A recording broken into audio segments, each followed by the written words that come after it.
And so the exciting thing about what happened here in Australia, I actually moved here in '99 to set up a team to build devices in silicon with the goal of building a full-scale error-corrected quantum computer here in Australia. What that meant was instead of adapting conventional technology the industry uses, we decided that we would take the technology that allowed us to image atoms, where the quantum states are pure and high quality, and we would adapt that technology to manufacture devices in silicon with atomic precision. And that's some of the images down on the bottom right here. Now, the key difference here is we're not taking a system and trying to artificially create a quantum bit. By putting an atom in place, it is a natural quantum bit. And it naturally forms reproducibly and without a lot of fuss. And so for building a quantum computer where it's nice and clean and not noisy, that is a beautiful system to have.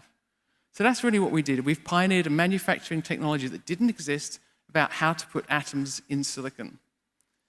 Now, in our quantum processing unit, our QPU, we only have 2 atoms. We only have phosphorus and silicon. It's about as simple as you can get it. And so we call it the 14-15 platform, element 14 silicon, element 15 phosphorus. But I guess the question is, how do you get an individual atom into silicon when you cannot see it with the human eye? And so what we've had to do is to create a whole new manufacturing technology where we adapt something called a scanning tunneling microscope that allowed you to image atoms, but we've used it to manipulate a surface so we can incorporate individual phosphorus atoms in silicon with 0.13 nanometer precision. Now you've got to stand back and think about that. TSMC, the biggest chip manufacturer in the world, recently announced they went from 3 to 2 nanometer. Their smallest feature size about 10 to 15 nanometers, and it took them hundreds of millions of dollars to do that. Here in Australia, we can manufacture with 0.13, orders of magnitude smaller. The way we do that is we take this microscope, so it's a writing tool.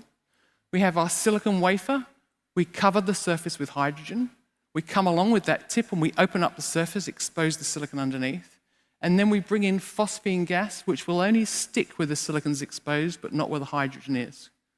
And in such a way, we can pattern our phosphorus atoms into the surface. We're racing with the rest of the world. We're in the most elite programs in the world. We've just got to get there. And then keep it real, because as everyone knows, there's a lot of hype in many fields, and that does not motivate your staff. So your staff has to feel that what you're doing is purposefully driven, systematic, real.